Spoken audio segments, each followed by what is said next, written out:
ಅದರಲ್ಲಿ ಬಂಗಾರದ ಮನುಷ್ಯ, ಬಬ್ರುವಾಹನ, ಜಗಮೆಚ್ಚಿದ ಮಗ, ಈ ತರ ನ್ಯಾಯವೇ ದೇವರು, ನಾನಿನ್ನ ಮರೆಯಲಾರೆ, ಹೀಗೆ ವಗೈರೆ.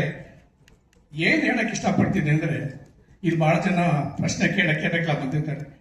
ಏನು ಅಂದ್ರೆ, ರಾಜ್ಕುಮಾರ್ ಜೊತೆ ನಾನು ಕೆಲಸ ಮಾಡ್ತಿದ್ದಾಗ ಅವ್ರು ಹೇಗೆ ಸಂಭಾಷಣೆ ಹೇಳ್ತಾರೆ, ಯಾವ ರೀತಿ ಮಾತಾಡ್ತಾರೆ, ಅವ್ರ ನೋಟ ಹೇಗಿರುತ್ತೆ, ಇವೆಲ್ಲಗಳೆಲ್ಲನೂ ಕೂಡ ನಾನು ಹತ್ರದಲ್ಲೇ ಅಬ್ಸರ್ವ್ ಮಾಡಿ ಕಲ್ತ್ಕೊಂಡೆ. ಅದರಿಂದನೇ ಅವರು ಒಂದು ಹೇಳೋದಾದ್ರೆ, ಅವರು ಒಂದು ಎನ್ಸೈಕ್ಲೋಪೀಡಿಯಾ ರಾಜ್ಕುಮಾರ್ ಅವರು.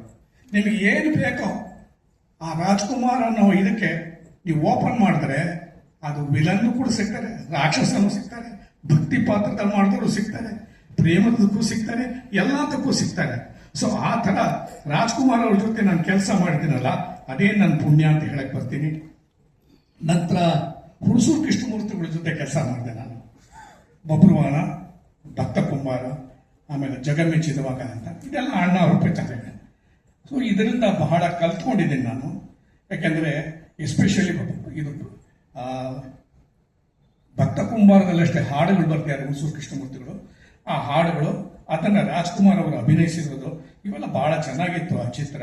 ಸೊ ಈ ತರದ್ದು ಈ ಚಿತ್ರಗಳೆಲ್ಲ ಕೆಲಸ ಮಾಡಿದ್ರಿಂದ, ಸಹಾಯಕ ನಿರ್ದೇಶಕನ ಕೆಲಸ ಮಾಡಿದ್ರಿಂದ ಒಂದು ರೀತಿ ನಾನು ಏನೋ ಡೈರೆಕ್ಷನ್ ಮಾಡಬಹುದು ಅಂತ ಒಂದು ಆಸೆ ಬಂತು. ಅದಕ್ಕೆ ತಕ್ಕಾಗಿದ್ದೇನೆ ನಮ್ಮ ದ್ವಾರಕೀಶ್ ಅವರು ನನಗೆ ಭಾಗ್ಯವಂತರು ಸಿನಿಮಾದಲ್ಲಿ ರಾಜ್ಕುಮಾರ್ ಸರೋಜದೇವಿಯರ ಅಭಿನಯಿಸಿದ ಚಿತ್ರ ನನ್ನ ನಿರ್ದೇಶನದ ಮೊದಲನೇ ಪಾಲಾಯಿತು. ಅದು ಚೆನ್ನಾಗಿ ಬಂತು. ನಂತರ ಒಲುವು ಬಂತು, ಹೀಗೆ ಬಂತು. ನಂತರ ವಿಷ್ಣುವರ್ಧನ್ ಜೊತೆ ಒಂದು ಅಧ್ಯಾಯನೇ ಶುರು ಆಯಿತು ಅಂತ ಹೇಳಕ್ಕೆ ಇಷ್ಟಪಡ್ತೀನಿ. ಒಂದಲ್ಲ ಎರಡಲ್ಲ 22 ಸಿನಿಮಾ ವಿಷ್ಣುವರ್ಧನ್ ಜೊತೆ ಕೆಲಸ ಮಾಡ್ತೀನಿ. ಅದೊಂದು ದೊಡ್ಡ ಅನುಭವ ಅಂತ ಹೇಳಬಲ್ಲ. ಹೇಗೆ ರಾಜ್ಕುಮಾರ್ ಒಂದ್ ಕಡೆ ಉತ್ತರ ಧ್ರುವ, ಇವರೊಂದ್ ಕಡೆ ದಕ್ಷಿಣ ಧ್ರುವ, ಈ 2 ಧ್ರುವಗಳ ಜೊತೆ ನಾನು ಕೆಲಸ ಮಾಡಿದ್ದು ನನ್ನ ಪುಣ್ಯ ಅಂತ ಹೇಳಕ್ ಇಷ್ಟಪಡ್ತೀನಿ.